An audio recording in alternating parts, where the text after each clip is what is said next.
We have a little interview with our friend, American friend, Ellen Sherwood. Um, for all these past months, when this Russian aggressor attacked Ukraine, he traveled multiple times to Ukraine. I always ask myself, he's not Ukrainian. He basically doesn't have nothing to do with Ukraine. Why he traveled over there? What he doing? What his reason? What he feel about situation in Ukraine? It all started off a little over about a year ago, when we were looking to adopt Ukrainian kids, 5 children from Ukraine. And it came through actually the church we're sitting in now, when my wife was sitting with Father Jason's wife and his sister-in-law, and my wife had left, and they had asked my wife, Natalia had asked my wife where their children, and Helena explained we have 3 kids in heaven. My wife had 3 miscarriages. And at the time she said, would they be willing to adopt? And that's how everything, I call it the craziness in life, started. I was lucky to meet one of your child who you met in Ukraine. I know you bring this little Karina to US for holidays, and I know she touched your heart because she told me like she's ready to call you dad. How you feel about that? She's still in Ukraine and you are here. What you doing for that to make her life a little bit better? It's been very hard. So when a war broke out, let's take a couple months before the war. Mm-hmm. It was Christmas time, so she came here through a hosting program so she could be with her family for Christmas. Her 2 older siblings, we wanted them, but they were being hosted by another family in America. So Karina, it was Christmas Day when she was running around the house playing. My wife was cooking dinner, and she jumps on my lap, and I had a beard at the time, and she's playing with the beard, and we were talking, and I had told her that no matter where you are in the world, I will always be there for you. Now, we didn't want to tell them that we're adopting them yet. We were waiting till this summer to make sure all the paperwork got through, which we knew it would. It was just a lot of paperwork. Then this summer we were supposed to have all three out of 5 children here, because if you're under 7, you can't travel out of the country.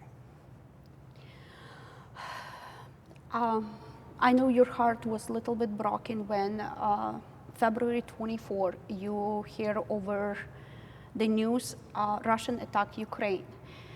What happened? We live in Florida, we live in Pittsburgh. I came back the day before because I had a meeting here on Thursday morning. And it was 3:23 in the morning when I was going through emails, and I looked at news twice a day, in the morning and the evening. So I start looking at the news, and I realized that Russia's under attack, and I'm like, I gotta call my wife, but I'm like, no, I can't wake her up. And at the moment, God put it on my heart to go get the kids. Just go get them out of Ukraine, because they were right near where the bombing was.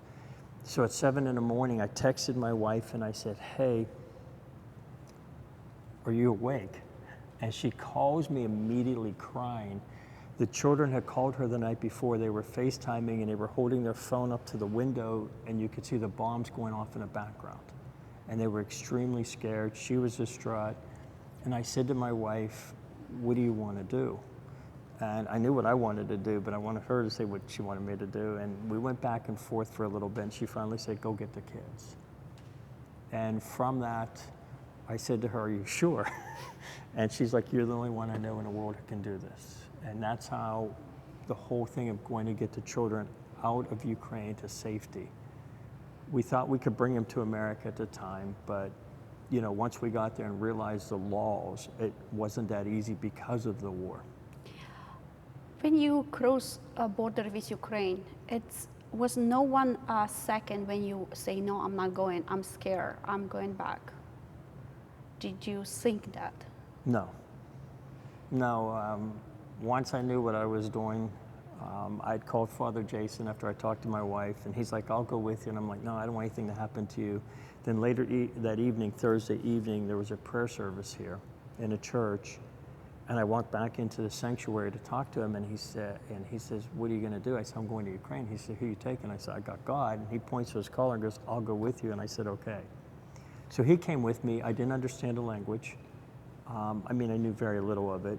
I also, have never been there, so I figured if he's with me, at least I kind of got a little guide here.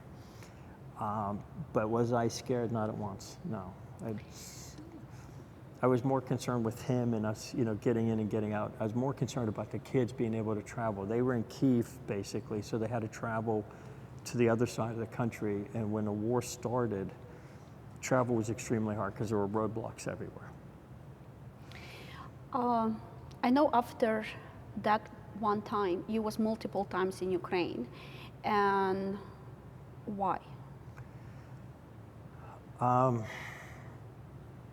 What happened was, as soon as I crossed the border the first time, we were told that you probably couldn't even cross the border to get into Ukraine. So I was coming up with another way. We're just going to go like up the road like a couple miles and sneak into the country, but we literally got across the border. And I said this before, I said it was easier getting into the Ukraine than it is getting into Walmart half the time.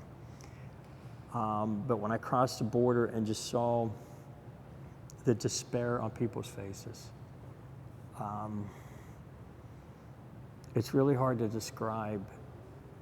The humanitarian disaster is probably the easiest way to put it. There was 2 to 3 miles of people lined up. There was probably a couple 100 feet wide, and they're trying to get out of the country. And the look of distraught in their faces, and there were cars that were going 10 to 12 miles in a line trying to get out. And this is just at one of the border crossings, and there were multiple crossings that people were trying to leave. Women and children were trying to leave. And when I saw the looks of despair and everything in her face, God at that point told me that this was my war. And that's how I got very involved with your country. I know when you traveled to Ukraine, you met many wonderful people who became your friends. I know you have little barrier in with language, but they're still your friends. What do you think now? How you feel about now them staying in the country when anytime they can be bombed? Did you still in contact with them? Yes. I'm in contact with people all over the place over there, and it's very hard because of the war. And it becomes a little surreal because people are living their life, let's say, for example, in Lviv, and nothing happens, but the air raid sirens go off, and people are getting so used to them that they're not reacting to them and forgetting almost that the country's in war. So if you're on the eastern side, on the western side of the country, it's kind of like being here in Pittsburgh. Then when you go to the other side, the eastern side of the country, it's very heavily in the war. Was any time when you was, example, in Ukraine and was bombing close to that city when you are? Yeah, when we went to see the kids, I took my wife. We were near Kyiv. And there was one time, I probably shouldn't say this, she's going to kill me. But we were sitting at the table with the kids, and everybody was there, and fighter jets flew over, and they were extremely low. And she got extremely scared, but I say Peter Pants. But we said, hey, they're Ukrainian, because we were near, where we were near is near an air base for the Ukrainian army. But where I stayed in one house, a missile was 800 feet away. Like 3 days later when I left, it exploded. So the country, I don't think there's a safe spot in the country as long as the bombing's continuing. Yeah, I know everyone can be scared. The strongest person in the world who say, I don't scare of anything, they will be scared when they see bomb flying through or they see rocket going in the sky, because you never know if coming to you or coming next. Right, you don't know where it's going to hit. You travel a lot. You met many people. What do you think about people in Ukraine? How they taking this war? Did they want just scared, they want to leave country, or they say, no, we're fighting for our house? I think what got my heart even more into helping Ukraine is the first few days, the first week especially when we were there, everybody was helping everybody, and we would offer to pay someone to drive us somewhere and they wouldn't take any money. For an example, once the kids met us in Lviv, we stayed overnight at a seminary. The next day we were leaving, And God was in play here because we couldn't find a bus or anybody to get us out. Out of nowhere, this older guy comes and he has this brand new 56 passenger bus. And we're like, we'll pay him. And he refused to take any money. And so I went to the priest, and Father and I, we gave them money to exchange American dollars for the Ukrainian money.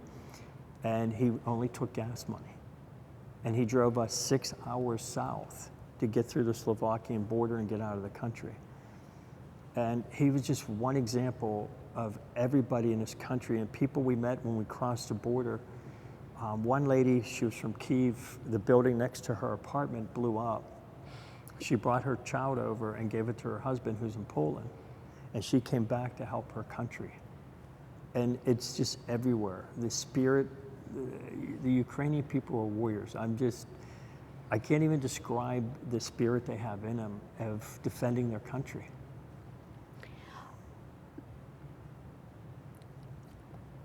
Sorry, you catch my heart for a second, and That's okay. I try put together at once cry, because my family is still in Ukraine, and everything was going on in Ukraine. What you think you will be still help them in the future? Yes. You planning go again to visit Yes. Ukraine? And this is a guy who never wanted to go to Ukraine telling you this. So when we were adopting the kids, I'll give you a funny little story. I think it was October, November, my wife and I are talking, and we had to go there twice. You have to go to the embassy, American embassy in Ukraine, in Kyiv, Yes. to go through the paperwork. Then you have to come back and you go to the court system. And we're taking 5 kids. And I said to my wife, look, I don't want to go there. Why can't I just go down to the embassy in the United States in Washington, D.C., take care of that?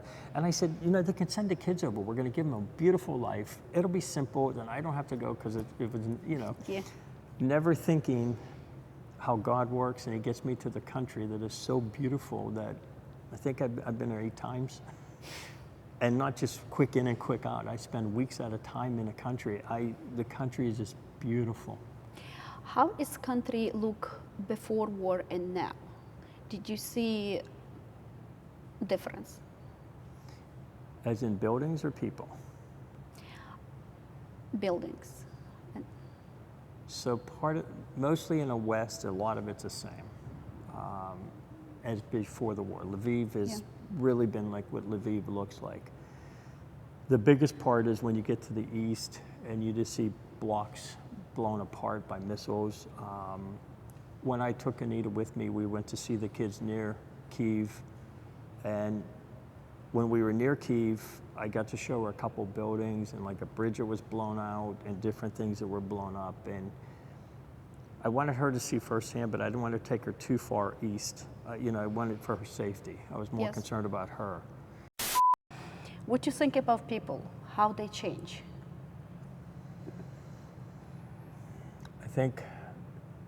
I think, well, your country became very patriotic.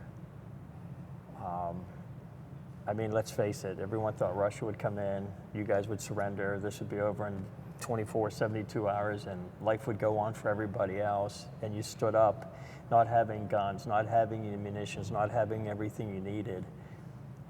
I think it's brought out a lot of patriotism in your country. I think for the children, though, it's extremely hard to see the devastation because children don't understand it. When the kids had called Anita, they were just so scared. And even though there's a language barrier, the one word they kept saying was bomb, bomb, bomb, bomb, bomb, which my wife picked up very easily, and she was trying to console them and calm them down because it's not their war. And they're just little innocent kids. I think many people in the world, they worry because in this war get involved kids and civilian, what is not supposed to be. Many people concerned also about kids, especially because when his kid has parents, they take care of that. But orphans are the most concerning about that because orphans, if their caregiver got killed, who they go to, how they live their life. This is what we also supporting orphans, kids, we supporting refugees. And we will be continue to do that. And I know you would like to do that too. How in your life you see your future? Did Ukraine became part of your life? Did Ukraine became part of your heart? Well, it has, and what the future is, I don't know. I don't try to predict it. God will guide it. I am tied to Ukraine at this point. Not only it started out with a little 8-year-old girl visiting us, and has created, I don't want to say chaos, but chaos in such a good way, that it's tied me to Ukraine. And when you were talking about these kids being orphans, there's a lot of parents who have been killed, so there's a lot more children going to be orphaned. And it's going to take years and years to get this all straightened out once this war ends.